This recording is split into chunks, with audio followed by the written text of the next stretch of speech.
Bismillahirrahmanirrahim. Assalamualaikum warahmatullahi wabarakatuh.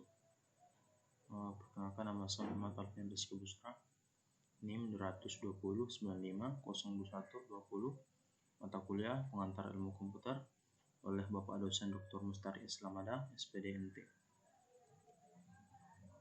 Adapun topik pembahasan kita pada pembahasan kali ini yakni mengenai logika pemecahan masalah dan sistem pemrograman. Yang pertama, pengertian algoritma dan pemrograman. Ditinjau dari asal-usul katanya, kata algoritma sendiri mempunyai sejarah yang aneh. Orang hanya menemukan kata algorithms yang berarti proses menghitung dengan angka Arab. Anda dikatakan algorithms jika Anda menghitung menggunakan angka Arab. Dan bahasa pemrograman merupakan notasi yang dipergunakan untuk mendeskripsikan proses komputasi dalam format yang dapat dibaca oleh komputer dan manusia. Proses komputasi umumnya didefinisikan secara formal menggunakan konsep matematika dari mesin Turing. Pada dasarnya, bahasa pemrograman dirancang untuk memfasilitasi komunikasi antara manusia dengan komputer. Nah, algoritma adalah urutan langkah-langkah logis penyelesaian masalah yang disusun secara sistematis dan logis. Kata logis merupakan kata kunci dalam algoritma. Langkah-langkah dalam algoritma harus logis dan harus dapat ditentukan bernilai salah atau benar. 1. Algoritma merupakan jantung ilmu informatika. Algoritma adalah jantung ilmu komputer atau informatika, yakni melaksanakan algoritma berarti mengerjakan langkah-langkah di dalam algoritma tersebut. Karena itu, suatu algoritma harus dinyatakan dalam bentuk dan yang dapat dimengerti oleh pemroses. Jadi suatu pemroses harus A. mengerti setiap langkah dalam algoritma, B. mengerjakan operasi yang bersesuaian dengan langkah tersebut.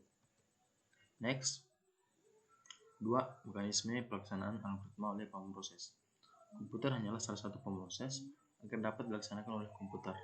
Algoritma harus ditulis dalam notasi bahasa pemrograman sehingga dinamakan program.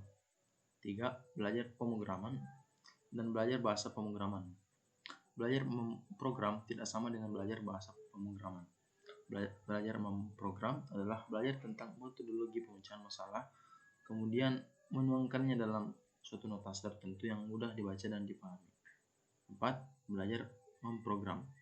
Belajar memprogram yakni belajar bahasa pemrograman. B. Belajar memprogram ini belajar tentang strategi pemecahan masalah, metodologi dan sistematika pemecahan masalah tersebut dan menuliskannya dalam notasi yang disepakati bersama.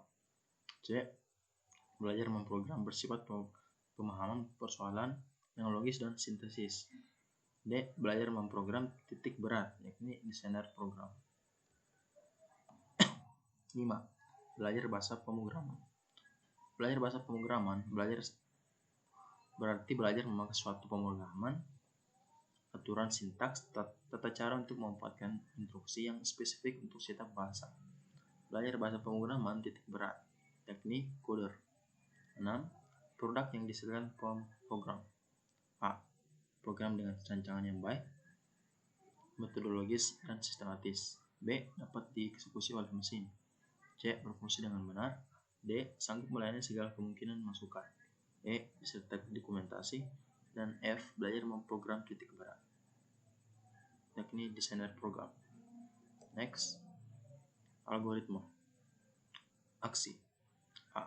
Kejadian yang terjadi pada selang waktu terbatas dimulai saat T0 dan berakhir pada saat T1. B. Menghasilkan efek neto yang terdefinisi dengan baik dan direncanakan. C. Ibu tati mengupas kentang untuk mempersiapkan makan malam. Luas ruang lingkupnya. D. Karena ruang lingkup luas, maka harus didefinisikan keadaan awal dan efek neto yang direncanakan. Initial step dan final step. Dan E. Initial step, ini keadaan awal. T0 kentang sudah ada di kantong kentang dan ditaruh di rak dapur di mana ibu tati akan mengupasnya. Notasi algoritma independen terhadap bahasa pemrograman dan mesin komputer. Notasi algoritma dapat diterjemahkan ke dalam berbagai bahasa pemrograman. Analoginya sama dengan resep membuat kue. Sebuah resep dapat ditulis dalam bahasa apapun dan hasilnya akan sama asalkan semua aturan pada resep diikuti. Demikian juga halnya dengan komputer. Meskipun setiap komputer berbeda teknologinya, tetapi secara umum semua komputer dapat melakukan operasi-operasi dasar dalam program seperti operasi pembacaan data, operasi perbandingan, operasi aritmatika, dan sebagainya. Pemrograman prosedural. Algoritma berisi urutan langkah-langkah penyelesaian masalah. Ini berarti algoritma adalah proses yang prosedural. Definisi prosedural menurut Kamus Bahasa Indonesia, yaitu yang pertama, tahap-tahap kegiatan untuk menyelesaikan suatu aktivitas. Yang kedua, metode langkah demi langkah secara eksak dalam memecahkan suatu masalah. Nah, keuntungannya pemakaian algoritma adalah logika pemecahan masalah dapat dibuat bertingkat, mulai dari global menuju terperinci. Algoritma merupakan bentuk fleksibel untuk diterapkan ke berbagai bahasa pemrograman. Jadi algoritma adalah yang pertama, penyusunan aspek proses logika dari suatu pemecahan masalah tanpa melihat karakteristik bahasa pemrograman yang akan digunakan. Dua, urutan notasi logika yang merupakan hasil analisis dan rancangan sistematik dari strategi pemecahan masalah untuk menggambarkan urutan langkah kerja yang jika dikerjakan akan membawa ke tujuannya. Tiga, urutan logika langkah kerja untuk menyelesaikan suatu masalah. Contoh, algoritma dalam kehidupan sehari-hari, misalnya menjahit pakaian, membuat kue, jadwal harian, panduan merakit komputer, dan lain-lain. Nah, berikut beberapa notasi yang digunakan dalam penulisan algoritma. Jadi yang pertama, notasi 1, untayan kalimat deskriptif. Notasi 2, diagram alir atau biasa disebut sebagai flowchart. Dan 3, ada pseudokode. Aturan penulisan algoritma. Algoritma berisi langkah-langkah penyelesaian masalah. Langkah-langkah tersebut dapat tulis dalam notasi apapun, asalkan mudah dibaca dan dimengerti, karena memang tidak ada notasi baku dalam penulisan algoritma.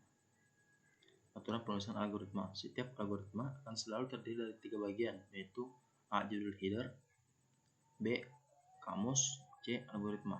Pada setiap bagian tersebut, apabila akan dituliskan komentar mengenai setiap bagian tersebut, dituliskan di antara tanda kurung kurawah. Contoh komentar. Notasi algoritmis yang dituliskan diantaranya adalah tanda ini tidak akan dieksekusi oleh program. Baik, mungkin sekian pemaparan materi dari saya. Semoga bermanfaat, terutama untuk saya pribadi. Saya akhiri. Assalamualaikum warahmatullahi wabarakatuh.